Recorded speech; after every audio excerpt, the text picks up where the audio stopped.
கள்ளக்குறிச்சி அறிவியல் இயக்கத்தில் இணையத்தால் இணைவோம் நிகழ்வின் அமர்வின் 16ஆம் நாள். முதல் நாள், அடுத்து 15 நாள் கழித்து 16ஆம் நாள் அதே நபர், வேறொரு தளம், வேறொரு கதை உங்களுடைய உரையாட காத்திருக்கிறார். இந்த உரையாடல் கண்டிப்பாக உங்களுடைய ரோஸை உங்களை ரசிக்க செய்து விடுவார். காய்ச்ச மரத்திலிருந்து காய்கள் கூட கனியாகும். கனியும் படுத்து உங்களுக்கு கனி படம் தான். அந்த கனியும் கூட உங்களுக்கு இதுவரை கனியின் சுவையை உணர்ந்தவர்களை விட இன்னொரு சுவையை கூட உணர்வீர்கள். அது இலக்கிய சுவையாக கூட இருக்கலாம். இப்படியெல்லாம் அவருடைய அந்த நிகழ்வினை நாம் பகிர்ந்து கொள்வதில் நாம் கடமைப்பட்டிருக்கிறோம்.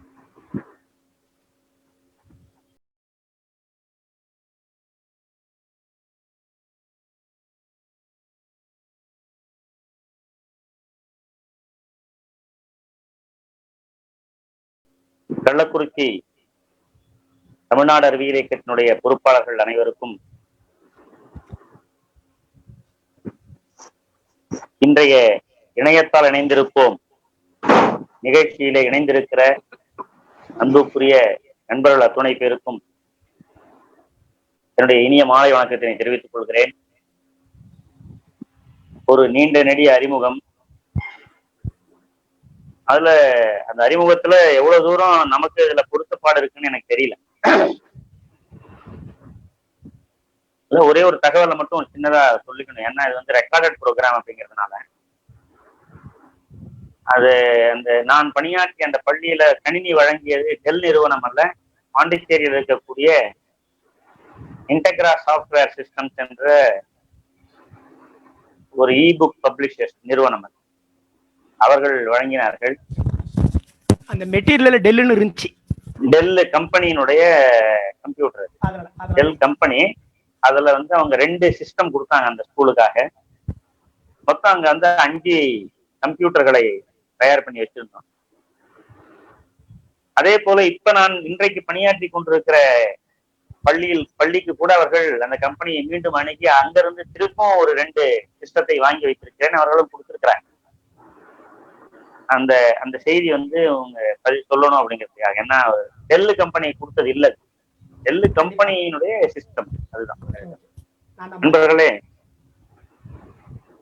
இன்றைக்கு என்றைக்குமே இல்லாத ஒரு பதட்டம் இன்றைக்கு என்னை தொற்றிக் கொண்டிருக்கிறது. ஒரு தலைப்பின் கீழ் பேசுவது அப்படிங்கிறது வேற. ஒரு எழுத்தாளர் தன்னுடைய எண்ணங்களை எழுத்துக்களாக வடித்து ஒரு கதையை உருவாக்கி தந்திருக்கிறார் என்று சொன்னால், அவருடைய எண்ணத்தை எதை நினைத்து அவர் அந்த கதையை எழுதினாரோ அந்த கதையினுடைய உயிரை நாம் எடுத்து விடாமல் உங்களுக்கு தர வேண்டும் என்கிற ஒரு அச்சம், ஒரு பயம். அந்த அடிப்படையில் இன்றைக்கு நான் எடுத்திருக்கிற இந்த ரோஸ் என்கிற எழுத்தாளர் இரா நடராஜன் அப்படின்னு சொன்னா உங்களுக்கு யாருன்னு தெரியாது. ஆனா ஆயிஷா நடராஜன் என்றால் ஓ அவரா அப்படின்னு சொல்ல முடியும். ஆயிஷா என்கிற அந்த மிகச்சிறிய புத்தகத்தின் மூலமாக உலகமறிந்த எழுத்தாளராக, கல்வியாளராக இன்றைக்கு நம்மை போன்றவர்களால் போற்றப்படுகிற அற்புதமான எழுத்தாளர், அற்புதமான பேச்சாளர். எழுதினாலும் அவருடைய எழுத்து வாசிக்கிறவர்களை வசீகரிக்கும், பேசினாலும் கேட்பவரை கட்டி போட வைக்கும். அப்படிப்பட்ட ஒரு நல்ல சிந்தனையாளர். அவருடைய கதையை இன்றைக்கு நான் சொல்லணும் அப்படிங்கிறதுல, ஏன்னா கதை சொல்வதில் எனக்கு இது முதல் அனுபவம். நேற்று அவங்க டீச்சர் சொன்ன மாதிரி தான். தலைப்புல பேசியிருக்கிறோம், வாழ்த்துறை வழங்கி இருக்கிறோம், ஏதோ பேசுறோம், அது வேற. ஒரு முறை அண்ணாவை ஒரு வெளிநாடுக்கு சென்றிருந்த போது அண்ணாவை அந்த நாட்டினுடைய தமிழ்ச்சங்கத்தினுடைய தலைவர்கள் சென்று சந்தித்து, நீங்கள் இங்க வந்திருக்கிறீங்க, எங்க தமிழ்ச்சங்கத்தில் நீங்கள் உரையாற்ற வேண்டும் என்று கேட்டுக்கொண்டார். எத்தனை நாள்ல அப்படின்னா, அவங்க நாளைக்கு நீங்க பேசணும் அப்படின்னா, நாளைக்கு என்னால பேச முடியாது அப்படின்னா. என்னடா ஒரு பேரறிஞர் அண்ணா அவர் இந்த மாதிரி மறுக்கிறாரு அப்படின்னு சொல்லிட்டு அவங்களுக்கு சரி எவ்வளவு நாள் வேணும் அப்படின்னா அவர் சொன்னாராம், 1 வாரத்துக்கு பிறகு பேசுனா நான் பேசிடுவேன், ஏன்னா எவ்வளவு நேரம் பேசணும் அப்படின்னு கேட்டாராம் அவர். 10 நிமிடம் பேசினா போதும் அப்படின்னா. 10 நிமிடம்னா நாளைக்கு என்னால பேச முடியாது. ஏன்னா 1 மணி நேரம் பேசினா நான் பேசுவேன், ஒரு விஷயமும் இல்லாம என்னால பேச முடியும். ஆனால் 10 நிமிடம் நான் பேசுகிறேன் என்றால் பேசுகிற ஒவ்வொரு வார்த்தையும் பயனுள்ளதாக இருக்க வேண்டும். எனவே அதற்கு நான் நிறைய குறிப்புகளை தயாரிக்க வேண்டும். எனக்கு 1 வாரம் அதற்கு காலமாகும். எனவே நாளைக்கு என்னால் பேச இயலாது அப்படின்னு சொன்னாங்க. இந்த மாதிரி சொல்ல வர்ற கருத்துக்களை சொல்லணும் அப்படின்னு நினைச்சா ஒவ்வொரு வார்த்தையும் அர்த்தமுள்ளதாக இருக்க வேண்டும் என்று நினைக்கிறேன். அந்த வகையில என்னால் எவ்வளவு தூரம் இந்த கதையை நான் உங்களுக்கு கொண்டு சேர்க்க போகிறேன் என்று எனக்கு தெரியவில்லை. குறை இருந்தால் அந்த குறை என்னுடையது. எனவே உங்களிடத்தில் ஆரம்பத்திலேயே என்னுடைய மன்னிப்பை நான் கூறுகிறேன். உங்களுடைய கருத்துக்கள் என்னை மேலும் செழுமையாக்கும். எதிர்காலத்தில் இந்த மாதிரியான ஒரு நிகழ்வில் நான் பங்கெடுத்துக் கொண்டால் அதிலிருந்து நான் இன்னும் சில பாடங்களை கற்றுக்கொள்ள முடியும் என்று விரும்புகிறேன். இப்ப நம்ம ரோஸ் கதைக்கு போலாம். ரோஸ் அப்படிங்கிற ஒரு தலைப்புல இரா நடராஜன் அவர்கள் எழுதிய கதை இது. வழக்கம் போல இந்த கதை சற்று நீண்ட கதை, சிறுகதை அல்லாமல் கொஞ்சம் நீளமான கதை. இதுல 23 அத்தியாயங்களாக இதுல இந்த கதையில அவரு சொல்ல வர விஷயத்தை. முதல் 3 அத்தியாயங்கள் அந்த வீட்டுக்குள் நடக்கிற அந்த காலை நேர பரபரப்பு. காலை 5:15 மணிக்கு அந்த அம்மா எழுப்புறாங்க. டேய் தேவா எழுந்துடுறா, மணி 5:15 ஆயிடுச்சு, எழுந்துரு, நேற்றே ஹோம்ஒர்க் பாக்கி இருக்கு, அதை இன்னும் செய்யணும், சயின்ஸ் டிக்டேஷன் வேர்ட்ஸ் எழுதணும், எழுந்துடுறா என்றெல்லாம் எழுப்புகிறார். தனியனே திட்டுகிறார். பக்கத்தில் படுத்துட்டு இருக்கிற தன்னுடைய இந்த தேவானுடைய அப்பா, அவருடைய அந்த பெண்ணுடைய கணவர், அந்த பெண்ணுடைய பேர் பார்வதி. ஏண்டி அவனை எழுப்புற சாக்குல என்னையும் எழுப்பிட்டு இருக்கிற கத்துறாரு. உங்களுக்கு மட்டும் என்ன நேரம் ஆகலையா, எழுந்துருங்க, அப்புறம் லேட்டா எழுந்திருக்க வேண்டியது, அப்புறம் கடைசி நேரத்துல கையா தக்கன்னு குதிக்க வேண்டியது, சீக்கிரம் எழுந்துருங்க நீங்களும் அப்படின்னு அவரையும் எழுப்பி விடுறாங்க. ஆனால் அந்த குழந்தை 2ஆம் வகுப்பு படிக்கிற 7 வயது குழந்தை சொல்றாங்க, 2வது வந்துட்ட, எரும மாடு மாதிரி இன்னும் தூங்கிக்கிட்டே இருக்கிற, 2ஆம் வகுப்பு வந்துட்ட, மற்ற பிள்ளைங்களாம் பாரு எப்படி இருக்குதுன்னு, நீ இன்னும் இப்படியே வந்து வாட்டிருக்கிறிய தனியனே அப்படின்னு திட்டுறாங்க. அந்தம்மா பரபரப்பா மற்ற சமையலறை வேலைக்கு போன பிறகு இந்த அப்பா அந்த குழந்தையை உலுக்கி எடுத்து எழுப்புகிறார். அப்பா உலுக்காதீங்கப்பா, ரொம்ப டயர்டா இருக்குப்பா அந்த குழந்தைய அழுகிறது. ஏய் எழுந்துடுறா அப்படின்னு சொல்றாரு. அந்த அம்மா சமையல் கட்டுறதுன்னு சொல்லுது, ஒரு மக்கு தண்ணியை கொண்டு வந்து அவன் முகத்துல ஊத்துங்க, அப்பதான் அவன் எழுந்திருப்பான், ஃபேன் ஆஃப் பண்ணுங்க, அப்பதான் அவன் எழுந்திருப்பான் சொல்றாங்க. ஏய் எழுந்துடுறா, அம்மா வராங்க, அம்மா வந்தாங்கன்னு அடிப்பாங்க, இல்லைன்னா அப்படியே உன்னை குண்டு கட்ட தூக்கி கொண்டு பாத்ரூம்ல போட்டுறம்ப அப்படின்னு அந்த அப்பா மிரட்டுற. ஆனாலும் அந்த குழந்தை கண்ணே திறக்கல, அப்படியே படுத்துட்டு இருக்குது. அப்புறம் ஒரு வழியா அதை எழுப்பி உட்கார வைக்கிறாங்க. அப்பா ஜன்னலை திறங்கப்பா அப்படின்னு அந்த குழந்தை கேக்குது. ஐய் டைம் ஆகுது, இன்னும் பிரஷ்ஷ வாயில வச்ச பாடு இல்ல, அதுக்குள்ள ஜன்னலை திற, அது போடா அப்படின்னு திட்டுற. இருந்தாலும் அந்த குழந்தை ஜன்னலை திறந்து பார்க்கிறது. அங்கே அழகான ஒரு நேற்று ஒட்டு விட்டிருந்த ஒரு ரோஜா அழகாக பூத்திருக்கிறது பார்க்கிறது. அப்பா ரோஜாவை பாருங்கப்பான்ற. இதெல்லாம் நேரம் இல்ல, போய் குளிடா முதல்ல அப்படின்ட்டு அந்த குழந்தையை விரட்டி அதை குளிக்க வைக்கிறார்கள். அதற்கு உணவு ஊட்டுகிறார்கள். அப்பாடான்னு நினைக்கிறாங்க. அப்பதான் அந்த அந்த குழந்தையை எழுப்பி அதை குளிக்க வைத்து பிரஷ் பண்ண வைத்து அதற்கு உணவு உண்ட பிறகுதான் அப்பாடா என்று அவர்களுக்கு ஆசை. லேசு போடுறாங்க, ஷூ சாக்ஸ் போடுறாங்க.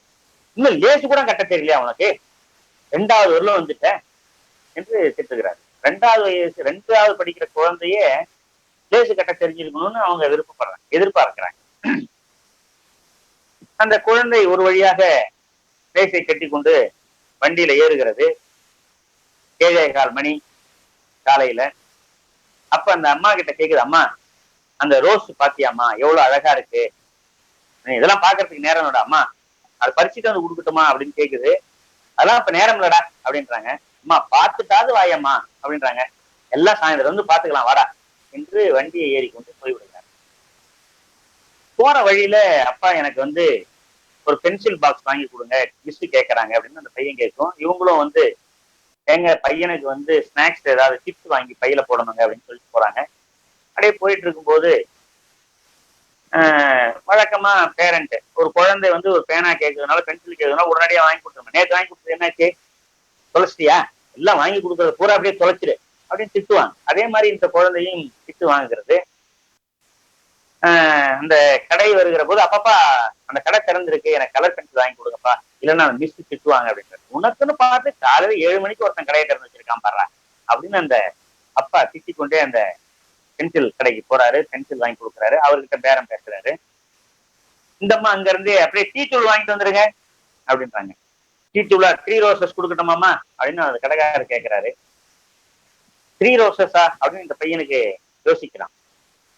அம்மா ரோஸ்ல டீ போடுவாங்களாமா, தயாரிப்பாங்களாமா அப்படின்னு கேட்கிறேன். ஏய் பேசாம வாடா அப்படின்னு அந்த அம்மா நெக்ஸ்ட் போயிடுறான். ஸ்கூல்ல கொண்டு போய் விடுறாங்க. அந்த குழந்தைகளோடு இந்த குழந்தையை வர்றா, புதுசா எங்க அப்பா வாங்கி கொடுத்த பென்சில் பாக்ஸ் அப்படின்னா காட்டுறான். இந்த குழந்தைகளோட அளவலா வராங்க. ஒண்ணு பேசிக்கிற இந்த குழந்தைகள் ஹோம்ஒர்க் முடிச்சாடா, அதை செஞ்சுட்டியா, நான் சயின்ஸ் தாண்டா பாக்கி இருக்கு, நான் அதெல்லாம் செய்யல, நம்ம 1 டைமா 2 டைம்ஸ் தாடா, இதெல்லாம் பேசிக்கிறாங்க. கான்வர்சேஷன் வருது. காலை வழிபாட்டு கூட்டம். வழிபாட்டு கூட்டத்துல அந்த தலைமை ஆசிரியர் பிரின்சிபால் வந்து உரையாற்றுகிறார். ஒவ்வொரு வெள்ளிக்கிழமையும் உங்களுக்கு ஏதேனும் ஒரு சிறப்பு நிகழ்வை நாங்கள் நடத்தி கொண்டிருக்கிறோம். அந்த வகையில இந்த வாரம் ஒரு வண்ணத்தாள்ல ஒருத்தர் வந்து நமக்கு ரோஜா பூ செய்வது எப்படி என்று கற்றுக் கொடுக்க போகிறார் அப்படின்னு சொல்லி சொல்றாரு. அவர் வந்து ரோஜா பூவை எப்படி செய்வது என்று பேப்பர்ல கேட்டு கொடுக்கிறார். ஒரு 4 நிமிடங்களில் அழகான ஒரு ரோஜா பூவை செய்து கொடுக்கிறார். எங்க வீட்டுல கூட அந்த மாதிரி ஒரு ரோஜா பூ இருக்கு அப்படின்னு அந்த குழந்தை அழகா இருக்கு, எங்க வீட்டுல சிகப்பு கலர்ல இருக்கு அப்படின்னா இந்த பிரேயர்ல நிற்கும் போது அந்த குழந்தை மற்ற குழந்தையோடு ஏய் எங்க வீட்டுல கூட எங்க வீட்டு செடியில அழகான ஒரு ரோஜா செடி ரோஜா பூ பூத்து இருக்குடா என்றெல்லாம் அந்த குழந்தை தன்னுடைய ஆசையை வெளிப்படுத்துகிறார். இப்படி காலை வழிபாட்டு கூட்டம் முடிந்த பிறகு முதல் வகுப்பு ஆரம்பிக்கிறது, ஆங்கில வகுப்பு. ஆங்கில வகுப்புல அந்த ஆசிரியை, வழக்கமான ஒரு ஆசிரியை இருக்கக்கூடிய அந்த அதிகார மனோபாவம் வராங்க. எல்லாம் ஹோம்ஒர்க் எல்லாம் எழுதிட்டீங்களா, எடுத்து வையே அப்படிங்கிறாங்க. எல்லாம் ஹோம்ஒர்க் எல்லாம் பாக்குறாங்க. என்ன புக்கா இது, புக்கு அட்டை போட்டிருக்கா, என்ன இப்படி கிழிச்சிருக்க, கையை நீட்டு அப்படின்னு அடிக்கிறாங்க சில குழந்தைகளை. அவங்களுடைய அதிகாரத்தை எல்லாம் அங்கே வெளிப்படுத்துகிறார்கள். ஏன்னா வகுப்பறையில ஆசிரியர்களை தவிர அதிகாரமிக்கவர்கள் யாரும் இல்லை இல்லையா. அதனால அவர்கள் தான் இந்த வகுப்பறையினுடைய உச்சபட்ச அதிகாரம் மிக்கவர் அப்படிங்கிற அந்த உணர்வு அவங்களுக்கு. அப்புறம் இன்னைக்கு ஒரு போயம் நடத்த போறோம், போயம் எடுங்க எல்லாரும் அப்படின்னு ஒரு பக்கத்தை சொல்லி எடுக்கிறாங்க. லோட்டஸ் அப்படிங்கிற அந்த போயம் கதையை சொல்லிட்டு வராங்க. அது வந்து ரோஸுக்கும் லில்லிக்கும் யார் ராணி அப்படிங்கிறது ஒரு போட்டி இருக்கு. ராணி ஆகிற ராணி பட்டம் சூட்டிக் கொள்வதுல ரோஸா லில்லியா அப்படிங்கிறதுல ஒரு போட்டி, கடுமையான ஒரு போட்டி நிலவுகிறது. உடனே தாவரங்களுடைய அரசி என்று சொல்லக்கூடிய புளோரா என்ன செய்யறாங்க, ரோஜாவும் இல்லாமல் லில்லியும் இல்லாமல் வேற ஒரு பூவை தேர்வு செய்யணும் அப்படின்னு முடிவு பண்றாங்க. அப்படி முடிவு பண்றதுதான் லோட்டஸ் அப்படிங்கிறது.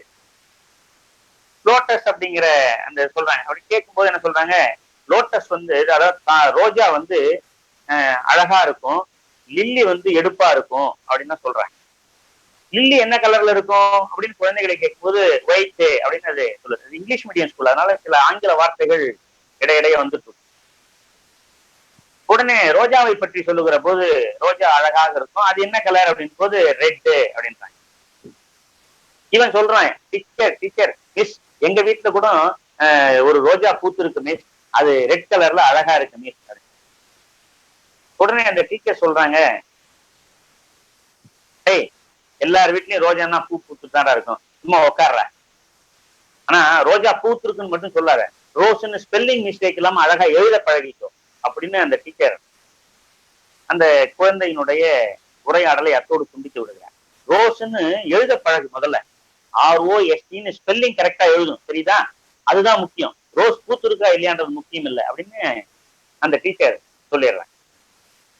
அதோடு அந்த ஆங்கில வகுப்பறை முடிந்து போகிறது. அடுத்ததாக தமிழ் வகுப்பு ஆரம்பிக்கிறது. தமிழ் வகுப்புல அதே மாதிரியான அந்த ஆசிரியை, எல்லா ஆசிரியர்களுமே அந்த அதிகார மனோபாவத்தோடு இருக்கிறார்கள் என்பதை நாம் புரிந்து கொள்ள வேண்டும். அன்றைக்கு வடமொழி சொற்களை குறித்து அவர்கள் ஒரு பாடம் எடுக்கிறார். சா, ஷா, ஜா என்பதெல்லாம் வடமொழி சொற்கள். நம்ம பாஷை என்று சொல்லக்கூடாது, மொழி என்று சொல்ல வேண்டும். அதுல வர்ற அந்த ஷா என்பது வடமொழி சொல் என்றெல்லாம் அவர் சொல்லுகிறார். அப்ப இந்த ரோஜாவில வர்ற ஜா அப்படிங்கிறதும் வடமொழி சொல்லு அப்படிங்கிறாங்க. ரோஜான்னு சொல்லக்கூடாது அப்படின்னு சொல்லி அவங்க சொல்றாங்க. அவங்க சொல்லும் போது, டீச்சர் எங்க வீட்டுல கூட ரோஜா ஒண்ணு இருக்கு, அழகா சிகப்பா பூத்து இருக்கு மிஸ் அப்படின்னு சொல்லி சொல்றாங்க.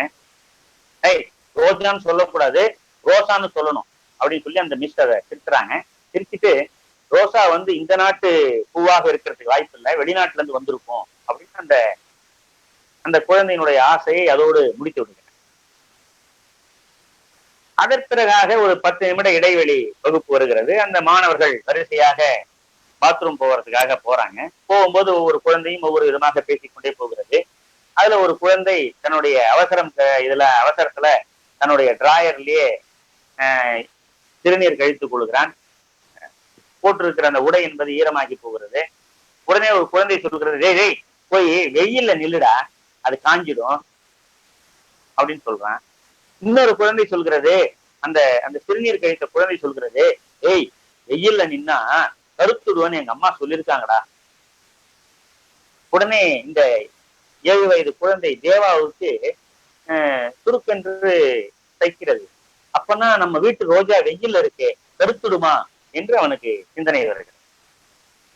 எப்பொழுதெல்லாம் ரோஜாவை பற்றிய பேச்சோ வருகிற போதெல்லாம் இவன் தன்னுடைய வீட்டு தோட்டத்திலே பூத்திருக்கிற அந்த ரோஜாவை நினைத்து பார்க்கிற ஒரு குழந்தையாகவே அவன் இருக்கிறான். அதன் பிறகாக அறிவியல் வகுப்பு துவங்குகிறது. அறிவியல் வகுப்புல அவர்கள் என்ன வகையான தாவரங்கள் அப்படின்னு, இந்த பூக்கும் தாவரங்கள், பூக்காத தாவரங்கள் என்பதை என்ற வகைப்பாடு சொல்லிக் கொடுக்கிறார்கள். அதுல ரோஜா அது ஒரு பூக்கும் தாவரம் என்று எல்லாம் சொல்லிக் கொடுக்கிறார்கள். சிலர் எல்லாம் சொல்றாங்க பூக்கும் தாவரம் அப்படின்னும் போது சில அப்பனா வந்து விதைகள்லாம் எப்படி கிடைக்கும், அப்படி எப்படி வளரும் அப்படின்னு குழந்தைகள் கேட்கும் போது, பூவுல இருந்து காய் வந்து, காயில இருந்து பழம் ஆயிட்டு, பழத்துல இருந்து விதைகள் கிடைக்கும் அப்படிங்கிறாங்க. சில தாவரங்கள் விதைகள் இல்லாமல் என்ன பண்ணலாம், வெட்டி வைத்து நம்ம வந்து பதியம் போடலாம். உதாரணமா ரோஜா மாதிரி அப்படின்றாங்க. ரோஜா தான் பூ பூக்குதே மிஸ், அதை ஏன் வெட்டி பதியம் போடணும் அப்படின்னு இந்த குழந்தை கேட்கிறது. தேவையில்லாத கேள்வி எல்லாம் கேட்டுட்டு உட்கார்ந்துருக்காதரா என்று அந்த குழந்தை, அந்த ஆசிரியை அந்த குழந்தை அடக்கி விடுகிறார். அதோடு அந்த அறிவியல் வகுப்பறை என்பது முடிந்து போகிறது. அதற்கடுத்ததாக அடுத்த வகுப்பு ஆரம்பிக்கிறது, ஓவிய வகுப்பு, டிராயிங் கிளாஸ். டிராயிங் கிளாஸ் ஆரம்பிக்கும் போது டீச்சர் வராங்க. இந்த குழந்தை முதலாக தான் வாங்கி வைத்திருக்கிற, ஆசையோடு வாங்கி வைத்திருக்கிற அந்த புதிய பென்சில் செட்டை எல்லார்ட்டையும் காட்டி இருப்பாரு, எங்க அப்பா வாங்கி கொடுத்தாங்க, இதுல பாரு ஒரு எல்லோ ஷார்ப்னர்லாம் இருக்குது, இதெல்லாம் புதுசுடா இதெல்லாம் அப்படின்னு சொல்லி அந்த குழந்தை காட்டி மகிழ்ந்து அந்த டிராயிங் கிளாஸ்ல கவனிக்குது. டீச்சர் வராங்க, ஒரு ரவுண்டு போடுறாங்க. ஒரு வட்டம் வரைந்த பிறகு, ஏய் யானடா, யானை வரைய போறாங்கடா என்று ஒரு குழந்தை சொல்றது. ஏய் இல்லடா அது தலடா அப்படின்னு இன்னொரு குழந்தை சொல்றது. கடைசியாக அந்த ஆசிரியை குறுக்கும் நெடுக்குமாக சில கோடுகளை வரைந்து அதை அழகான ஒரு ரோஜாவாக மாற்றுகிறார். உடனே இந்த தேவா என்ன சொல்றான் அப்படின்னா, ஹேய் எங்க வீட்டுல கூட மிஸ் எங்க வீட்டுல கூட தோட்டத்துல அழகா ரெட் கலர்ல ஒரு ரோஜா பூத்து இருக்கு மிஸ் என்கிறான். ஏய் தோட்டம்னு இருந்தா ரோஜா இருந்தா பூ பூக்க தாண்டா செய்யும், இதெல்லாம் ஒண்ணுன்னு சொல்லிட்டு உட்கார்ந்துட்டு இருக்கிறேன். நான் எப்படி வரைஞ்சிருக்கேன்னா பார்த்து அழகா வரையணும், தெரியுதா என்று சொல்லி படத்தை வரைய சொல்லி விடுகிறார். மதியம் சாப்பிட்டு கொண்டே சில கதைகளை எல்லாம் குழந்தைகள் பேசிக் கொள்கிறார்கள். ஹோம்ஒர்க் சம்பந்தமா. அது அந்த நேரத்துல அந்த சயின்ஸ் டீச்சரை வந்து ஒரு ஆபீஸ் அட்டெண்டர் ஒருத்தர் என்ன பண்றாரு, ரோஷினி மேடம் உங்களை பிரின்சிபால் கூப்பிடுறாங்க அப்படின்னு சொல்றாங்க. ஒரு பையன், டேய் நம்ம சயின்ஸ் டீச்சர் பேர் ரோஜா பூ பேர் இல்லாம ரோஜா பூ இல்லாம பேரை வச்சிருப்பாங்க என்று இந்த தேவா ஆச்சரியப்படுகிறார். அதன் பிறகாக ஒரு மதிய உணவுக்கு பிறகு ஒரு சமூக அறிவியல் பாடம், சோசியல் கிளாஸ் நடக்குது. அதுல மண் வகைகள், சாயில்ஸ், டைப்ஸ் ஆஃப் சாயில்ஸ் அப்படின்னு பாடம் எடுக்கிறாங்க. அதுல அலுவியல் சாயில் அப்படிங்கிறது ரொம்ப வளமான சாயில். அதுல எல்லா பயிர்களும் வளரும். வளமான சாயில் என்றெல்லாம் சொல்லிக்கொண்டு அடுத்தது ரெட் சாயில். ரெட் சாயில்ல பூச்செடிகள்லாம் நிறைய வளரும். உதாரணமா ரோஜா பூலாம் அதுல நல்லா இருக்கும், நல்லா வளரும் அப்படின்னாங்க. மிஸ் எங்க வீட்டுல கூட, எங்க வீட்டு தோட்டத்துல ஒரு ரோஜா செடி இருக்குமே, அது நல்லா அழகா பூத்து இருக்கு மிஸ் என்று அவங்க சொல்றாங்க.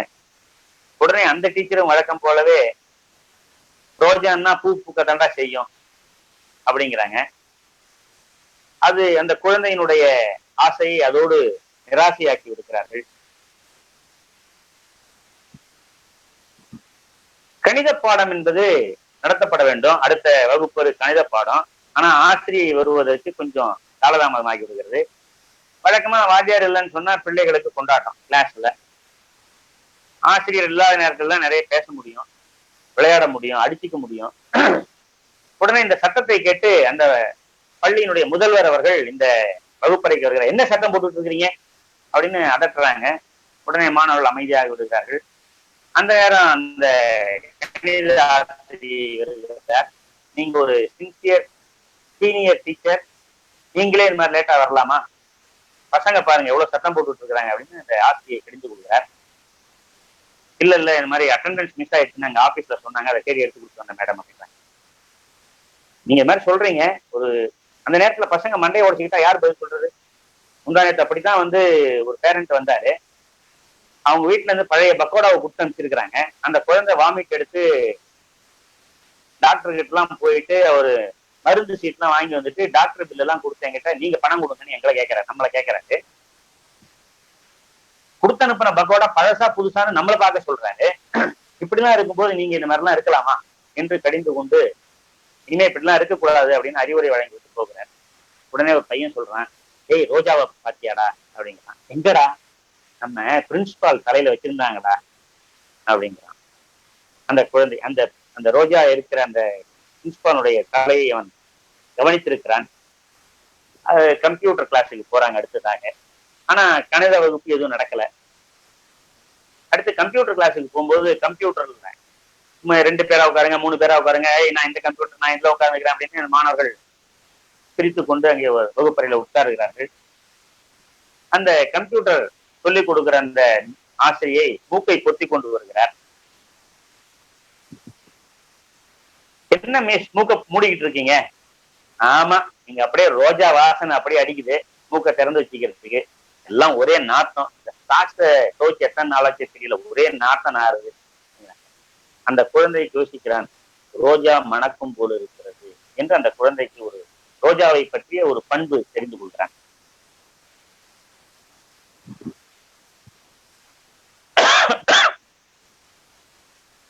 அதன் பிறகாக மாலை நேர ஒரு பிரேக், 3 மணிக்கு திருப்பி மீண்டும் ஒரு சிறு இடைவேளை விடுவாங்க இல்லையா, அந்த நேரத்துல இந்த குழந்தைகள் எல்லாம் பேசிக் கொள்கிறார்கள். அதுல நான் டிக்டேஷன்ல ஒரு வேர்டு தப்பா எழுதிட்டேன்டா அப்படின்னு ஒரு குழந்தை சொல்றான். என்னடா அப்படின்னா, ரோஸ்ன்னு எழுதுறதுக்கு ரோஸ்ல வந்து ROSTன்னு எழுதுறதுக்கு ROESன்னு எழுதிட்டேன்டா, அதுக்காக எனக்கு 200 டைம்ஸ் எனக்கு இம்போசிஷன் கொடுத்துட்டாங்கடா அப்படிங்கிறாங்க. இதெல்லாம் ஏன் சொல்றேன்னா, குழந்தைகள் தவறு செய்யும் போது அதற்கான தண்டனைகள் எவ்வளவு கடுமையான தண்டனைகளை நாம் இந்த வகுப்பறை வழங்குகிறது அப்படிங்கிறத சுட்டி காட்டுறதுக்காக அவர் மிக நுணுக்கமாக இதையெல்லாம் அவர் இந்த உரையாடல்களின் ஊடே சொல்லி கொண்டு வருகிறார். 200 டைம்ஸ் இம்போசிஷன் கொடுத்துருக்காங்கடா அப்படின்னு. அதன் பிறகு அந்த வகுப்பறை முடிகிறது. மாலை நேரம் பள்ளி அனைத்து வகுப்பும் முடிந்த பிறகு சாயந்தரம் அவனுக்கு கராத்தே வகுப்பு இருக்கிறது. கராத்தே வகுப்புக்காக அவன் கற்றுக் கொண்டிருக்கிறான். அன்றைய தினம் புதுசாக ஒரு யோகா என்று யோகானந்தம் அந்த குழந்தையின் பெயர். அவனை சுருக்கமா யோகா யோகான்னு கூப்பிடுவாங்க பிள்ளைகள். அவன் வந்து அந்த கராத்தே கிளாஸ்ல சேர போகிறான். அதற்காக அவனுடைய தாயார் அவன் எதிர்பார்த்து கொண்டிருந்தான். தாயார் வருகிறார்கள். இந்த யோகா என்பவன் தேவாவை அறிமுகப்படுத்துறான். அம்மா அம்மா இவன் தாமா தேவா, நீ நீண்ட நாளா வந்து இங்க கராத்தே கத்துக்கிறாம்மா அப்படின்னாங்க. அப்படியா அப்படின்னு அந்த அம்மா அந்த குழந்தையோடு பேசுகிறாள். அப்பா தம்பி, நீ எவ்வளவு நாளாடா யோகா கராத்தே கத்துக்கிற? எங்க அம்மா வேலைக்கு போன நாள்ல இருந்து அப்படிங்கிறான். உங்க அம்மா எப்ப வேலைக்கு போனாங்க அப்படின்னா, நான் யூகேஜி படிக்கும் போதுல இருந்து. இப்ப அந்த குழந்தை 2வது படிக்கும். யூகேஜில இருந்து அந்த குழந்தை கராத்தே கற்றுக்கொண்டு வருகிறது. உடனே அவன் சொல்றாங்க, பாத்தியா? அப்புறம் அவன் சொல்றான், அவன் மியூசிக் கிளாஸுக்கு கூட போறாமா அப்படின்னு.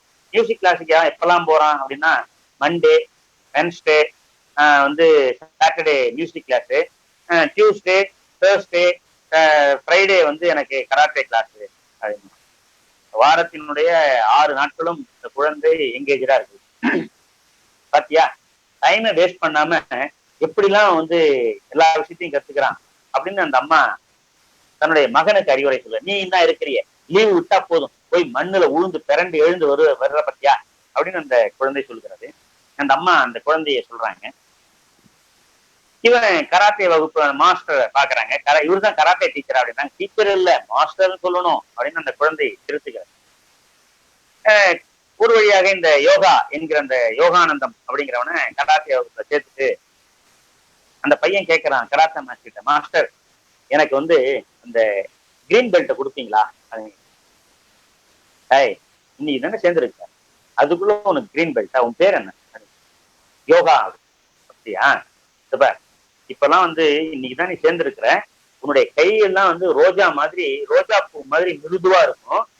அது வந்து நல்லா பிராக்டிஸ் பண்ண கையெல்லாம் வந்து மரக்கட்டை மாதிரி ரொம்ப இறுகி போன பிறகுதான் உனக்கு வந்து நல்லா சரியாகும். நீ அப்ப கேளு, பிளாக் பெல்ட்டே உனக்கு நான் தரேன் அப்படின்னு சொல்றாரு. உடனே தேவா யோசிக்கிறான், ரோஜா பூன்னா மிருதுவாக இருக்கும் அப்படிங்கிற ஒரு உணர்வு அவனுக்கு வருகிறது. கராத்தே கிளாஸ் ஒரு வழியாக முடிகிறது. மாலை மணி 6 மணி ஆயிடுச்சு. அவன் தன்னுடைய தாய் தந்தையருக்காக வெயிட்டிங்ல இருக்கிறான். அவங்க அப்பா அம்மா 2 பேருமே வேலைக்கு போறவங்க. காலையில இறக்கி விடும் போதே அவங்க சொல்றாங்க, நானும் அப்பாவும் 6, 6:15 வந்துடுறோம், நீ கேட்ல ரெடியா இருறா அப்படின்னு சொல்றாங்க. இவனும் ரொம்ப நேரம் வெயிட் பண்ணிட்டு இருக்கிறான். இல்ல, என்னடா தம்பி யாரும் வரலையா இன்னும்? வாட்ச்மேன் தாத்தா கேட்கிறாரு. டீ சாப்பிட்டியா அப்படின்றாங்க. இல்ல பரவாயில்ல வேணாம் அப்படிங்கிறாங்க. அப்புறம் இவன் அந்த தாத்தாவோட பேசுறான். வாட்ச்மேன் தாத்தா, ரோஜா பூல இருந்து டீ தயாரிக்காங்களா? ரோஜா பூல இருந்து எல்லாம் டீ தயாரிக்க மாட்டாங்கப்பா, பூவுக்கும் டீக்கும் சம்பந்தம் இல்ல. டீ வந்து அது ஒரு இலையில இருந்து தயாரிப்பாங்கப்பா, அது ஒரு இலைப்பா. அதாவது இந்த புகையில பீடி தான் குடிப்பாங்களே, அந்த இலையை மாதிரி இது இருக்கும், அதுல இருந்து தயாரிப்பாங்க. அப்படின்னா த்ரீ ரோசஸ்ன்னு ஏன் வந்து பேர் வந்தது அப்படின்னு அந்த குழந்தை கேட்கு. ஆடா அது அந்த கஷ்மாலெல்லாம் நமக்கு தெரியாது, இப்படி நீ ஓரமா புந்திக்க, உங்க அப்பா அம்மா வருவாங்க, வந்ததும் போலாம் அப்படின்ட்டு அவரு அதோட முடிச்சுக்கிறார். அவர்கள் பெற்றோர்கள் வருகிறார்கள். குழந்தையை வண்டியில ஏற்றி கொண்டு போறாங்க. போகும்போது அம்மா சொல்றாங்க, குழந்தை ரொம்ப பசியா இருக்குங்க, ஏதாவது வாங்கி கொடுத்துட்டு போகலாம் அப்படின்னு. ஏதாவது ஒரு கடையில மில்க் ஷேக் வாங்கி கொடுக்கலாம் அப்படின்னாங்க. இல்ல நம்ம போறோம், ஒரு இந்த ஷாப்பிங் மாலுக்கு போயிடலாம், நாளைக்கு என்னோட ஃப்ரெண்டோட தங்கச்சிக்கு வந்து திருமணம் இருக்கு, அதுக்கு ஒரு கிஃப்ட் வாங்கணும் அப்படின்னு சொல்லிட்டு போறாங்க. போகும்போதே அந்த குழந்தைய சொல்றாங்க, பாரு அங்க போயிட்டு அது வேணும் இது வேணும்லாம் கேட்கக்கூடாது தெரியுதா அப்படின்னு சொல்லிட்டு அழைச்சிட்டு போறாங்க. கடைக்கு போயிட்டு எல்லாத்தையும் பாக்குறாங்க. ஒவ்வொன்னா பார்த்துட்டு வரும்போது அங்கே ஒரு ரோஜா பூ பொக்கே பிளாஸ்டிக்கால் செய்யப்பட்டது இருக்குது. இது எவ்வளவுப்பான்னு கேட்கறாங்க. விலை பேசி ஒரு 120 ரூபாய்க்கு வாங்குறாங்க. அந்த தேவாவினுடைய தாயார் அந்த பூவை எடுத்து காட்டி, பத்தியா இந்த பூ எவ்வளவு அழகா இருக்கு பத்தியா அப்படின்னு தேவா கிட்ட கேட்கறாங்க. அட போமா, எனக்கு பிடிக்கல, ரோஜா பூ பச்சை கலர்ல இருக்குமா, இது வந்து பிளாஸ்டிக்ல இருக்கு, இது எனக்கு பிடிக்கலமா அப்படின்னு அந்த குழந்தை சொல்லுது. சரின்னு சொல்லிட்டு அந்த ரோஜா பொக்கையை வாங்கி கொண்டு அவர்கள் வருகிறார்கள். நேரா எங்க போகணும் அடுத்தது அப்படின்னா, பர்ச்சேஸ் முடிஞ்சு போச்சு. அடுத்தது அந்த அம்மா சொல்லுது, எங்க நேரம் ஆயிடுச்சு, இனிமே வந்து இதெல்லாம் வீட்டுக்கு போய் சமைக்க முடியாது, ஏதாவது ஹோட்டல்ல போய் சாப்பிட்டு போகலாம் அப்படின்னா. சரின்னு சொல்லிட்டு ஹோட்டலுக்கு போறாங்க. ஹோட்டலுக்கு போனா எந்த ஹோட்டலுக்கு போறது அப்படின்னு ஒரு டிஸ்கஷன் வருது. ஏமா அங்க அந்த ஹோட்டலுக்கு போலாமா, இந்த ஹோட்டலுக்கு போலாமா, இல்லைங்க இந்தியன் காஃபி ஹவுஸ் போலாம். இந்தியன் காஃபி ஹவுஸுக்கு வராங்க. இந்தியன் காஃபி ஹவுஸ்ல உனக்கு என்ன வேணும், உனக்கு என்ன வேணும், உனக்கு என்ன வேணும் கேட்டுட்டு எல்லாத்தையும் ஆர்டர் பண்ணிட்டு உட்கார்ந்துட்டு இருக்கும்போது, அம்மா அங்க பாருமா பெரிய நேரு போட்டோ அப்படின்னு அந்த பையன் காட்டுறான். இந்தியன் காஃபி ஹவுஸ்னாலே அதனுடைய அடையாளம் நேரு போட்டோடா அப்படின்னு அந்த அம்மா சொல்றாங்க. அம்மா நேரு சட்டையில ஒரு ரோஜா பூ இருக்கு பாருமா அப்படின்னு. எப்படி Indian coffee house Nehru photo ஒரு அடையாளமா இருக்குதோ அதே மாதிரி நேருன்னா இந்த ரோஜா ஒரு அடையாளம்டா அப்படின்னு. அம்மா அந்த ரோஜா பிளாஸ்டிக் ரோஜாவா இல்ல பேப்பர் ரோஜாவா? ஏன்னா காலையில அவங்க பேப்பர் ரோஜா தயார் பண்ணி கொடுத்தாங்க வகுப்பு, அந்த காலை வழிபாட்டு கூட்டத்தில் அந்த எண்ணம் இருக்கிறது அவனுக்கு. இப்ப ரோஜா பிளாஸ்டிக் ரோஜா பொக்கே வாங்கினாங்க. உடனே அவனுக்கு அந்த ஒப்பீடு பாக்குறான், இது பிளாஸ்டிக் ரோஜாவா இல்ல வந்து பேப்பர் ரோஜாவா அப்படின்னு அந்த குழந்தை கேட்கும். ஏய் வாய மூடிட்டுறா, சீக்கிரம் சாப்பிட்றா, வீட்டுக்கு போலாம் அப்படிங்கிறாங்க. வீட்டுக்கு வருகிறார்கள். வீட்டுக்கு வந்ததும் நேரமாகி விட்டது. ஏங்க அந்த படுக்கையெல்லாம் தட்டி சரி பண்ணுங்க, நான் அதுக்குள்ள பால் காய்ச்சிட்டு வரேன். டேய் நீ அதெல்லாம் இது பண்றா அப்படின்ட்டு ஆளாளுக்கு ஒரு வேலையை சொல்லிட்டு அந்த அம்மா பரபரப்பா இயங்குறாங்க. அப்பா அந்த ஜன்னலை திறப்பா அப்படின்றாங்க. அந்த குழந்தை வண்டியை விட்டு இறங்கும் போதே அந்த ரோஜா செடியை பார்க்கணும்னு ஆசைப்படுது. ஏய் இருட்டிடுச்சு, இப்பெல்லாம் அதெல்லாம் பார்க்க கூடாது, வா அப்படின்னு சொல்லி அதை அதட்டி உள்ள எடுத்து வந்துடுவாங்க. ஜன்னலை திறந்தாவது அந்த குழந்தை அந்த ரோஜா பூ அந்த செடியை பார்த்து விட வேண்டும் என்று எண்ணுகிறது.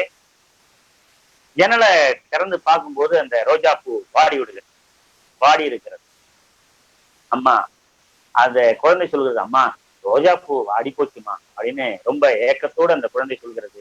சரி படுறா அப்படின்னு அந்த குழந்தைய படுக்க வச்சிடுறாங்க. படுத்த பிறகு அந்த குழந்தை ரோஜா பூவை பற்றி ரொம்ப ஏக்கமாக பேசுகிறது. அம்மா எனக்கு அது தூக்கம் வரல, என்னடா இன்னுமா தூங்கல அப்படின்னு கேக்குறாங்க.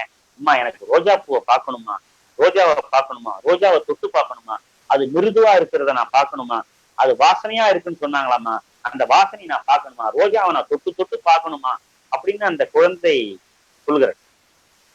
இந்த ரோஜாவை பற்றிய சிந்தனையே அந்த குழந்தையினுடைய தலையிலே சுமந்து கொண்டிருக்கிறது.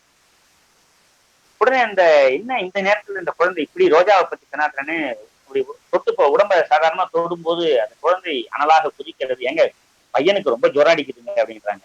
உடனே அவரும் தொட்டு பார்த்துட்டு ஆமா ஜுரம் தான் அடிக்குது அப்படின்னு சொல்லிட்டு 2-3 மாத்திரைகள் கொடுத்து, ஏய் படுடா, இதை சாப்பிட்டு படு, நாளைக்கு நம்ம ரோஜாவை நம்ம பார்க்கலாம் அப்படின்றாங்க. அப்பயும் அந்த தந்தையாருக்கு என்ன நினைக்கிறான்னா, போச்சா இவனுக்கு ஜுரமா, நாளைக்கு ஆபீஸ் போச்சா அப்படின்னு நினைக்கிறார். ஆனா எனக்கு நிஜ ரோஜா தான் வேணும் அப்படின்னு அந்த குழந்தை அடம் பிடிச்சு, நம்ம வீட்டு செடியில பூத்த ரோஜாவை நான் பார்க்கணுமா, அது திருப்பி பூக்குமாமா அப்படிங்கிறாங்க. இல்லடா நாளைக்கு அது பூக்கும் கண்டிப்பா, அந்த ரோஜாவை நீ பார்க்கலாம் அப்படின்னு சொல்லி இந்த கதையை நிறைவு செய்கிறார் ஆயிஷா நடராஜன். இல்ல நான் புரிந்து கொண்ட வகையில ஒரு குழந்தையினுடைய ஏக்கம், அந்த குழந்தை அந்த வீட்டில் பூத்த ரோஜாவை நான் பார்க்க வேண்டும், தன்னுடைய அப்பா அம்மா குறைந்தபட்சம் அதை பார்க்கவாது வேண்டும் என்று விரும்பியது. யாரும் பார்க்கல. தன்னுடைய நண்பர்களோடு எல்லாம் வாய்ப்பு கிடைக்கும் போதெல்லாம் தன்னுடைய நண்பர்களோடு என்னுடைய வீட்டுல ரோஜா பூத்து இருக்கு, அது கலர் வந்து ரோஸ் கலரு, அது வந்து சிகப்பு கலர்ல இருக்கு என்றெல்லாம் அது சொல்லிக் கொண்டே இருக்கிறது. வகுப்பறையில பாடம் நடத்துகிற போது ஒவ்வொரு ஆசிரியரிடத்திலும் அது எங்க வீட்டுல ரோஜா பூத்து இருக்கு என்று ஆசையாக சொல்லுகிற போதெல்லாம், ரோஜான்னா பூக்கும்னா, நல்ல மண்ணுன்னா அதுல பூ பூத்தும் தான் இருக்கும் என்று ஏதாவது ஒன்றை சொல்லி எல்லா ஆசிரியர்களும் அந்த குழந்தை ஆசையாக சொன்ன அந்த கருத்தை அங்கீகரிக்கவே, தன்னுடைய கருத்தை, தன்னுடைய எண்ணத்தை, தன்னுடைய ஆசையை எல்லோரும் நிராகரித்து விட்டார்களே என்ற ஏக்கத்தோடு அந்த குழந்தை வீட்டிற்கு வந்து வீட்டில் இருக்கும் அந்த ரோஜா பூவை தொட்டு பார்க்கவெல்லாம் ஆசைப்பட்ட அந்த ரோஜா வாடி போயிருப்பதை பார்த்து தானும் வாடி போகிறது. அந்த ஏக்கத்திலேயே குழந்தை உடல்நலம் குன்றி அதுக்கு ஜுரம் வருகிறது. ஆனால் நாம் தான் யோசிக்க வேண்டும், ஒரு குழந்தையை எப்படி கையாள வேண்டும். ஒரு ஆசிரியர் குழந்தை சொல்ல வருகிற கருத்துக்கு நாம் எந்த அளவிற்கு அதற்கு அங்கீகாரம் தருகிறோம். வகுப்பறையிலாகட்டும், வீட்டிலாகட்டும், எல்லா இடத்திலும் குழந்தைகளாக பார்க்க நாம் தவறிவிடுகிறோம். அதனுடைய எண்ணங்களை, அதனுடைய ஏக்கங்களை எல்லாம் நாம் புரிந்து கொள்ள தவறிவிடுகிறோம்.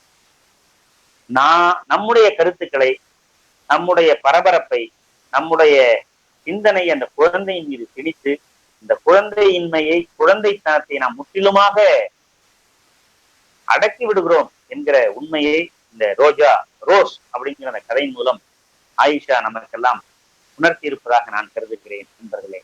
எனவே பெரும்பாலும் இந்த கதையை கேட்டுக்கொண்டிருப்பவர்கள் ஆசிரியர்களாக இருப்பார்கள். எனவே வகுப்பறையில் குறைந்தபட்சம் நம்முடைய குழந்தைகள் சொல்லுகிற கருத்தை நாம் கவனிப்போம். எல்லா குழந்தைகளும் கவனிக்கப்படக்கூடிய குழந்தைகள்.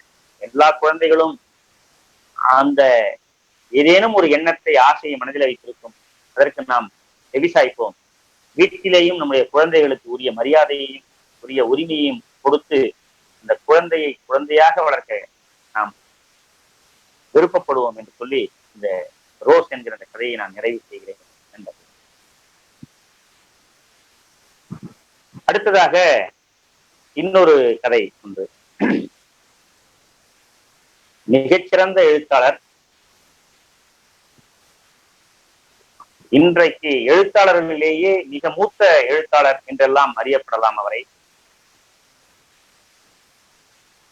தென் தமிழகத்தினுடைய அந்த மண் வாசனை குன்றாமல் எழுதக்கூடியவர், பேசக்கூடியவர்.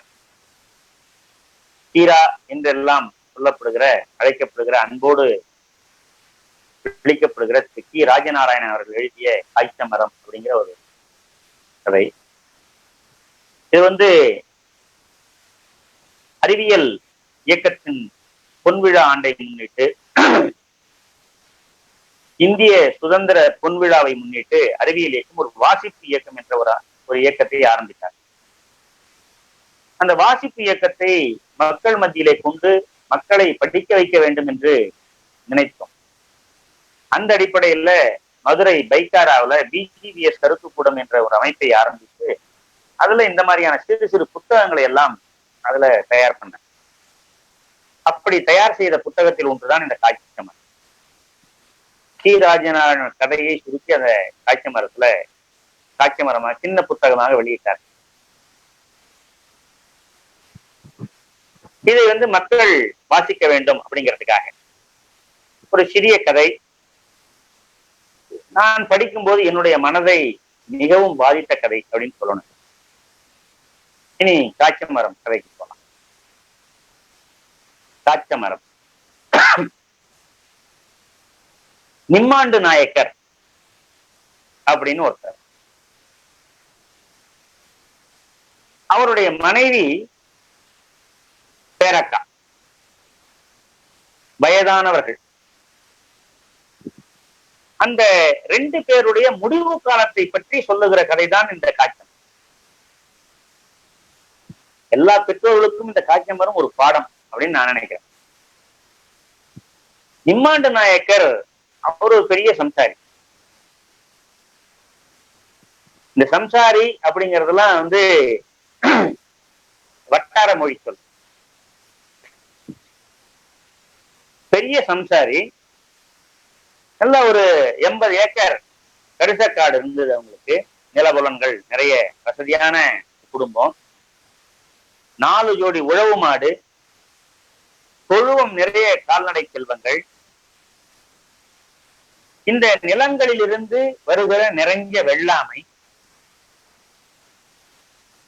குடியிருக்கிறதுக்காக ஒரு பூர்வீக வீடு போக தனியா ஒரு 3 கார வீடு, இப்படி வசதி வாய்ப்புகளோடு வாழ்ந்து கொண்டிருக்கிற குடும்பம். நிம்மாண்டு நாயக்கருக்கு 4 பொம்பளை பிள்ளைங்க, 4 ஆம்பளை பிள்ளைங்க. 4 பொம்பளை பிள்ளைங்களையும் நல்ல இடத்துல கட்டி கொடுத்திருக்கிறார். வசதியான இடத்துல அவங்க திருமணம் செய்து வைக்கப்பட்டிருக்கிறாங்க. 4 ஆம்பளை பிள்ளைங்களுக்கும் நல்ல இடத்துல இருந்துதான் மருமகளை தேர்ந்தெடுத்திருக்கிறாங்க. பேரக்காவும் சாதாரண குடும்பத்துல இருந்து எல்லாம் வந்துடல. பேரக்கான்றது யாரு? இம்மாண்டு நாயக்கருடைய மனைவி. அந்த அம்மா கூட கல்யாணம் பண்ணிட்டு வரும்போது 100 பவுன் நகையோட வந்தவங்க தான். அந்த காலத்துல 100 பவுன் நகை அப்படின்னா எவ்வளவுன்னு பாருங்க, சும்மா இல்ல.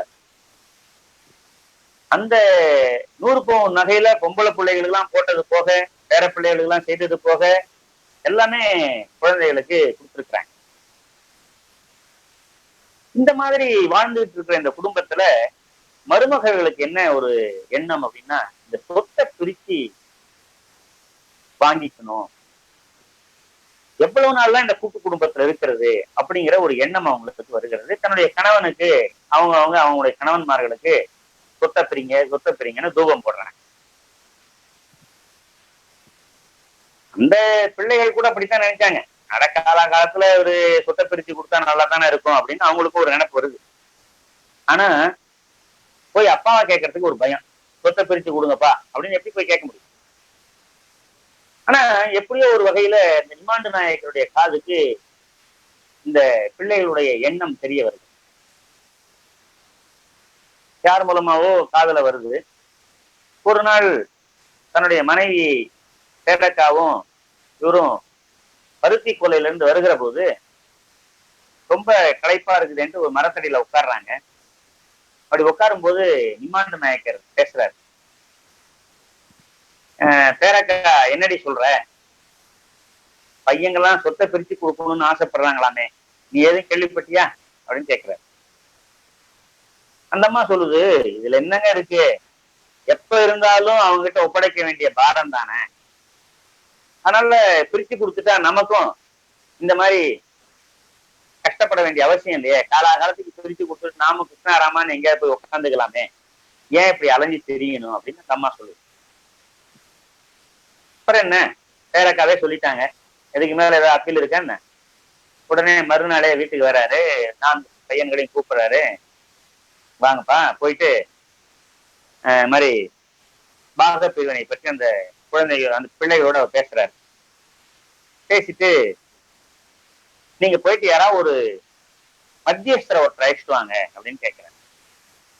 சொல்றாங்க, என்னப்பா நீ போயிட்டு நீங்க என்ன ஒரு கண்ணுல வெண்ணையும் ஒரு கண்ணுல சுண்ணாம்பு வைக்க போறீங்க, நீங்க பார்த்து ஏதாவது செஞ்சு கொடுங்க, நீங்க செய்யறது சரியா இருக்கும் அப்படின்னு அந்த குழந்தைகள்.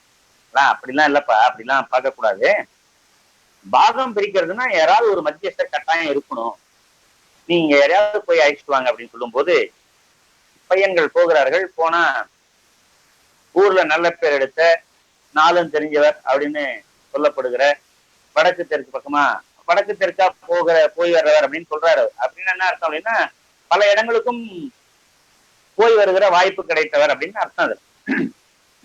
அப்படி 4 ஊர் பக்கம் போயிட்டு 4 விஷயத்தை தெரிந்தவர் அப்படின்ற அறியப்படுகிற பாறைப்பட்டி நாயக்கர், கந்தசாமி நாயக்கர் கூப்பிட்டு வராங்க. கந்தசாமி நாயக்கர் ஒரு பொதுவான ஆள். இந்த மாதிரி சொல்லி அழைச்சிட்டு வராங்க. பாறைப்பட்டி நாயக்கர் வராரு. நிம்மாண்டு நாயக்கர் கூப்பிடுவாங்க, வாங்க பாறைப்பட்டி நாயக்கர் வாங்க மாப்பிள்ள, பாறைப்பட்டி மாப்பிள்ள வாங்க அப்படின்னு கூப்பிடுறாரு. நிம்மாண்டு நாயக்கரும் பாறைப்பட்டியும் போறாங்க. பாறைப்பட்டி நாயக்கர் வீட்டுக்குள்ள போகாம தொழுவத்திலேயே உட்காந்துக்கிறார். ஏன்னா அவர் வெத்தலைப்பாக்கு போடுற பழக்கம் உள்ளவர். வீட்டுல உட்கார்ந்தோம்னா அந்த வெத்தலைப்பாக்கு துப்பத்துக்கு அடிக்கடி எழுந்து வெளியே வரணும், அதுல ஒரு சிரமம் இருக்கு அவருக்கு. அதனால தொழுவத்துல உட்கார்ந்தோம்னா அங்கேயே சுத்திக்கலாம், அதுல ஒரு வசதி அவருக்கு. பேரக்கா வராங்க, ஒரு காப்பி தண்ணியை போட்டு கொடுக்குறாங்க. சாப்பிட்டாரு, வெத்தலை போடுறாரு. இம்மாண்டு நாயக்கர் சொல்றாரு, இந்த மாதிரி பசங்க ஆசைப்படுறாங்கப்பா அப்படின்னு. அதனால என்ன, நம்ம செஞ்சிட வேண்டியது தானே, இல்லைங்க ஆசைப்படுறாங்கனால என்னைக்கு இருந்தாலும் செய்ய வேண்டியது செஞ்சுட்டா போகுது அப்படின்றாங்க. சரின்னு சொல்லிட்டு இந்த பாறைப்பட்டி நாயக்கர் முன்னிலையில வீட்டில் இருக்கக்கூடிய பருத்தி, வத்தல், மல்லி, என்னென்ன தானியங்கள் இருக்கோ அந்த தானியங்களை எல்லாம் கொண்டாந்து போடுறாங்க. 4ஆக பிரிக்கப்படுகிறது. எல்லா தானியங்களும் 4ஆ பிரிச்சாங்க. சரிதானப்பா அப்படின்னாங்க. என்னென்னலாம் வீட்டுல இருக்கோ எல்லாத்தையும் பிரிச்சாச்சு. 4 பாகமா பிரிச்சு என்னப்பா சரிதானா அப்படின்னாங்க. எல்லாம் சரிதான் அப்படின்னு தலையாட்டினாங்க. சரி யார் யாருக்கு எந்தெந்த பங்கு அப்படின்னு அவர் முடிவு பண்ணும்போது சீட்ல எழுதி பேரை எழுதி குலுக்கி போடுறாங்க. ஆளுக்கு ஒரு சீட்டை எடுத்தாங்க. சீட்டை யார் யார் எடுத்தாங்களோ அதாவது அவங்களுக்கு சேர்ந்தது. அப்புறம் வீடு, பூர்வீக வீடு ஒண்ணு இருக்கு. அப்புறம் 3 கார வீடு இருக்கு. எல்லா வீட்லயும் ஒரு வசதி இருந்தது, எல்லா வீட்லயும் ஒரு வசதி குறைவு இருந்தது. ஆனா இந்த மருமகள்களுக்கு அந்தந்த வீட்டுல இருக்கிற வசதி குறைவுகள் தான் பெருசா தெரிஞ்சு. எது வசதியா இருக்குதோ அதை அவங்க கணக்கு எடுத்து ஆனா இந்த வீட்டுல இது குறை, அந்த வீடுனா அது குறை அப்படின்னு இருந்தது. சரி அதுக்கும் சீட்டு குலுக்கி போட்டாங்க. ஆளுக்கு ஒரு வீடு வந்தது. அண்ணனுக்கு அந்த பூர்வீக வீடையே வந்துச்சு. தம்பிகள் நினைக்கிறாங்க, பாரு அண்ணன் எவ்வளவு பெரிய யோகக்காரன்டா அப்படின்னு நினைக்கிறாங்க.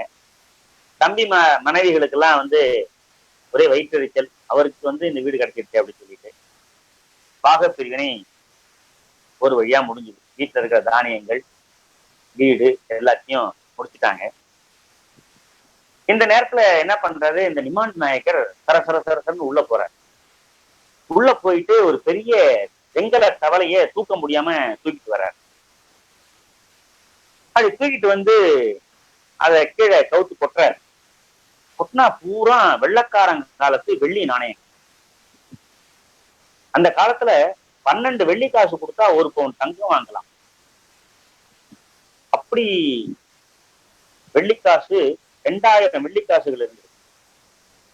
இந்த 2000 வெள்ளிக்காசுகளையும் அந்த 4 குழந்தைகளுக்கும் சரிசமமாகவே பிரிச்சு கொடுத்தாங்க. அப்படி பிரிச்சு கொடுக்கும்போது அந்த நிமாண்ட நாயக்கருடைய முகத்துல எவ்வளவு சந்தோஷம் தெரியுங்களா? அடாடா, நம்ம எவ்வளவு இத்தனை சொத்த வெள்ளி பணத்தை சேர்த்து வச்சு நம்ம குழந்தைகளுக்கு கொடுக்குறோமே அப்படிங்கிற ஒரு ரொம்ப மகிழ்ச்சியோட அதை அவர் கொடுக்குறார். குழந்தைகளும் நினைக்கிற பிள்ளைகளும் நினைக்கிறாங்க, நம்ம அப்பா மாதிரி ஊர்ல யாரு இப்படி எல்லாம் சொத்து சேர்த்து நமக்கு பிரிச்சு கொடுத்துருக்காங்க, நம்ம அப்பா எப்படிப்பட்ட அப்பா அப்படின்னு நினைக்கிறாங்க. ஆனா இந்த மருமகள் என்ன நினைக்குது தெரியுங்களா? அந்த 4 பேர் தான் கிழவன் சொல்லாத கிழவங்க, இன்னும் எங்கெங்கெல்லாம் புதைச்சி வச்சிருக்கிறாருன்னு தெரியல சொத்தை, நீ எதை எங்கெங்க புதைச்சி வச்சிருக்காருன்னு தெரியல. ஏன்னா இந்த 4 மருமகளும் பேசிக்கிறாங்க. இந்த நேரத்துலதான் இந்த பாரப்பட்டி கந்தசாமி நாயக்கர் ரொம்ப வருத்தப்பட்ட. இந்த கிழவன் இப்ப பண்ணது சரியான வேலையா இல்லையா? ஒரு வம்பான வேலையா இருக்கு.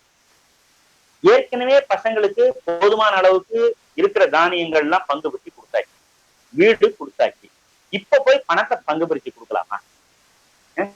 இது என்ன இவர் பண்ணது? நாளைக்கு பின்காலத்துல ஏதாவது நோக்காடு சாவுன்னா இவங்களுக்கு ஏதாவது வேணும்ல வயசான காலத்துல அப்படின்னு சொல்லி இவர் நினைச்சுக்கிறாரு.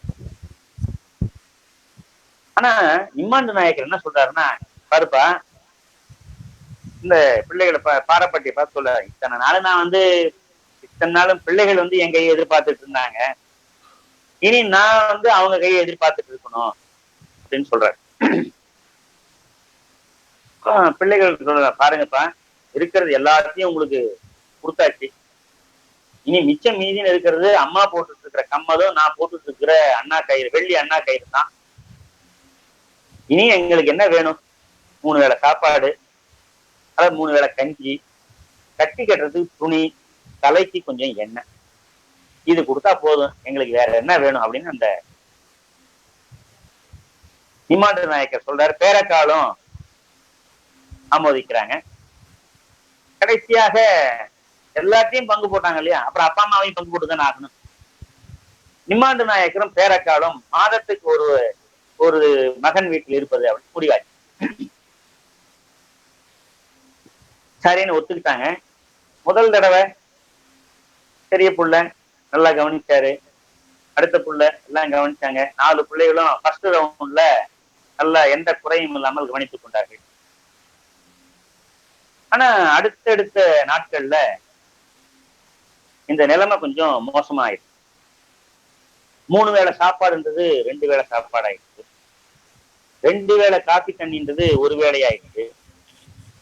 பேரக்காய் ரொம்ப பிரியமா போடுற வெத்தலைப்பாக்கு நின்னு போச்சு. இப்படி கொஞ்சம் கொஞ்சமா குறைஞ்சிக்கிட்டே வருது. அடுத்தடுத்த நாட்கள்ல தலைக்கு எண்ணெய் தடவறதுக்கு கூட வாய்ப்பு இல்லாம போயிடுச்சு. பாவம் ரொம்ப நொந்து போயிட்டாங்க. இருவரும் மெலிந்து உடம்புலாம் ரொம்ப வத்தி போய்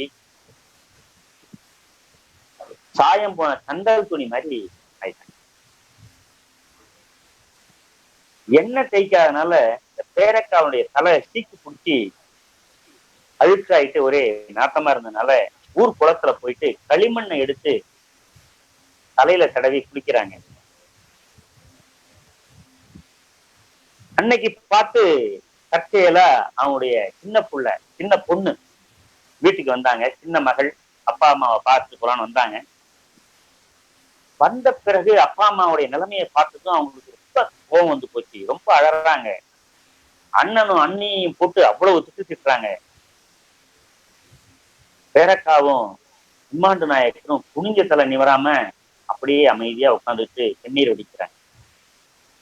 அந்த பொண்ணு சொல்லுது, அப்பா அம்மா நீங்க எங்க கூட வந்துருங்க, நான் வச்சுக்கிறேன் உங்களை, நீங்க எங்க கூட கிளம்பி வந்துரு அப்படின்னு சொல்றாங்க. ஆனா நிம்மாண்டு நாயக்கர் என்ன சொல்றாருன்னா, சம்பந்திக்காரங்க வீட்டுல எல்லாம் இருக்கிறது முறை இல்லாம நீ நிம்மதியா ஊருக்கு போறாங்க பாத்துக்கிட்டோம் அப்படின்னு சொல்லி அனுப்புறாரு. இந்த கடைசி மகள் வந்துட்டு போன பிறகு இந்த 2 பேருக்கு அன்னைக்கு தூக்கம் இல்லை. என்னடா நம்ம நிலைமை இப்படி ஆகி போச்சு அப்படின்ட்டு கையறு நிலை அப்படின்னு அந்த கையறு நிலையை நினைத்தவர்கள் ரொம்ப கலங்கி போயிட்டாங்க. அந்த நேரத்துலதான் பேரக்கா நிம்மாண்டு நாயக் காதல் ஒன்று சொல்றாங்க, எங்கேயாவது கண்காணாத தேசத்துக்கு போயிடலாமா? நிம்மாண்டு நாயக்கருக்கும் அது சரின்னு பட்டு சரி போயிடலாம் அப்படின்னு நினைக்கிறாங்க. 2 நாள் கழிச்சு இன்னொரு மகள் அவங்கள பாக்குறதுக்காக வராங்க. வர்றவங்க அவங்களுக்கு தேவையான தின்பண்டங்களை எல்லாம் வாங்கிட்டு வராங்க, சாப்பிட சொல்லி கூப்பிடுறாங்க.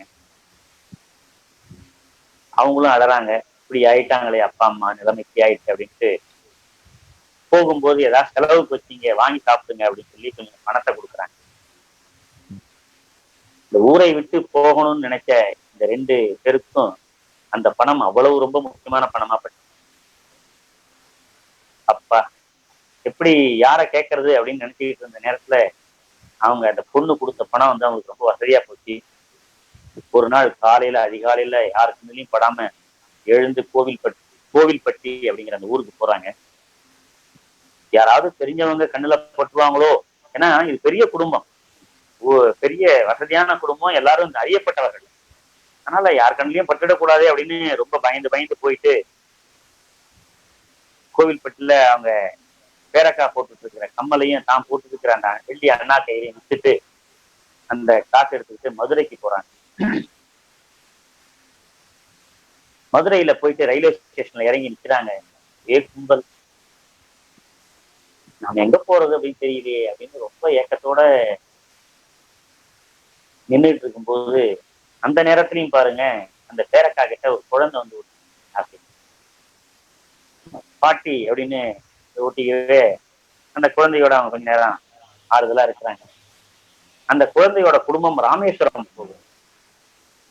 எங்க போறதுன்னு முழிச்சிட்டு இருந்தவங்களுக்கு அட நாமும் ராமேஸ்வரம் போயிடலாமே அப்படின்னு சொல்லிட்டு ரயில் ஏறுறாங்க. இந்த ரயில் ஏறி பயணம் போயிட்டே இருக்கும்போது அந்த பேரக்கா அந்த மேல ஏறி படுத்துக்கிறாங்க. அப்பதான் நிம்மாண்டு நாயக்கர் ரொம்ப யோசிக்கிறார், எப்படி எல்லாம் வாழ்ந்த பொண்ணு இவ்வளவு வசதியா வாழ்ந்து இப்ப இப்படி ஆயிட்டாளே அப்படின்னு அந்த நிம்மாண்டு நாயக்கர் தன்னுடைய மனைவி பேரக்காவை நினைத்து ரொம்ப வருத்தப்படுகிறார், கண் கலங்குகிறார். இப்படி இவங்க காணாம போன செய்தி ஊர்ல காட்டுத்தீயாக பரவும். ஊருக்கெல்லாம் தெரிஞ்ச பிறகுதான் தன்னுடைய பிள்ளைகளுக்கே தெரியும் அப்பா அம்மாவை காணும் அப்படின்ட்டு. எல்லாரும் தேடுறாங்க, அங்க இங்க பாக்குறாங்க, அம்மா இங்க இருக்கிறாங்களா அங்க இருக்கிறாங்களா தேடி பாக்குறாங்க, பொண்ணு வீட்டுக்கு போயிட்டாங்களா, எங்கேயுமே இல்லை.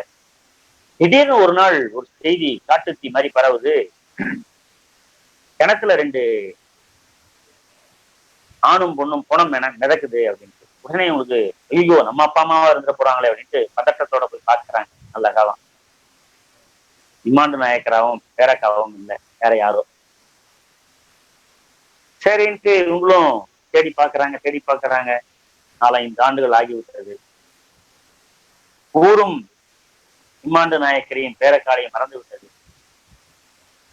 தன்னுடைய குழந்தைகள் இந்த 4 பேரும் அண்ணன் தம்பிங்க 4 பேருமே தேடுறதை நிறுத்திட்டாங்க.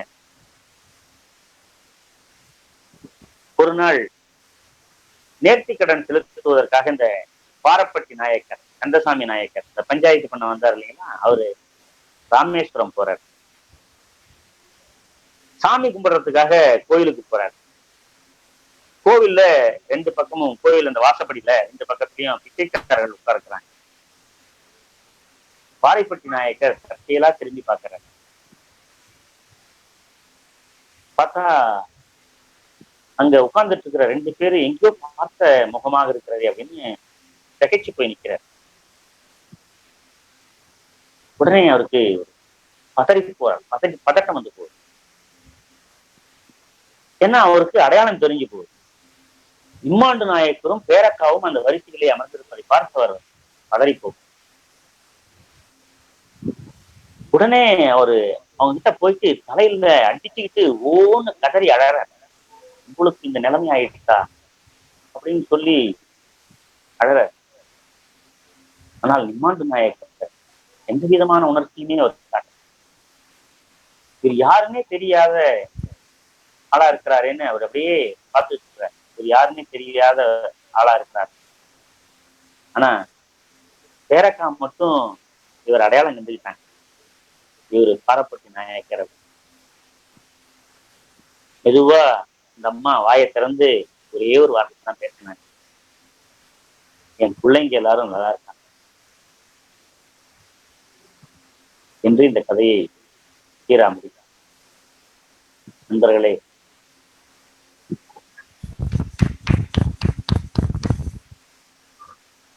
வயதான காலத்தில் ஆதரவற்று போயிருக்கிற எத்தனையோ பெற்றோர்கள், இன்றைக்கு சமூகத்தில் எத்தனையோ அநாதை இல்லங்கள் உருவாகி இருக்கிறது. இந்த அநாதை இல்லங்கள் எல்லாம் இப்படிப்பட்ட குழந்தைகளால் கைவிடப்பட்ட, நம்மை பெற்று வளர்த்து ஆளாக்கிய தெய்வங்கள் என்பதை நாம் மறந்து போகிறோம். நண்பர்களே, இந்த இரண்டு கதைகளோடு இன்றைய நிகழ்வை நான் நிறைவு செய்கிறேன்.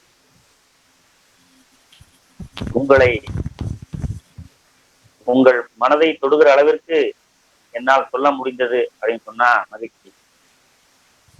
அதில் எனக்கு சில பின்னடைவுகள் இருக்குமானால் நீங்கள் சொன்னீர்களேயானால் அடுத்த முறை அதை மாற்றிக்கொண்டு இன்னும் சிறப்பாக செயல்படுவதற்கு வாய்ப்பாக இருக்கும் என்று சொல்லி, இதுவரையில் என்னுடைய கதைகளை கேட்ட அத்துணை நல்ல உள்ளங்களுக்கும் என்னுடைய நன்றியை தெரிவித்து முடிக்கிறேன். நன்றி.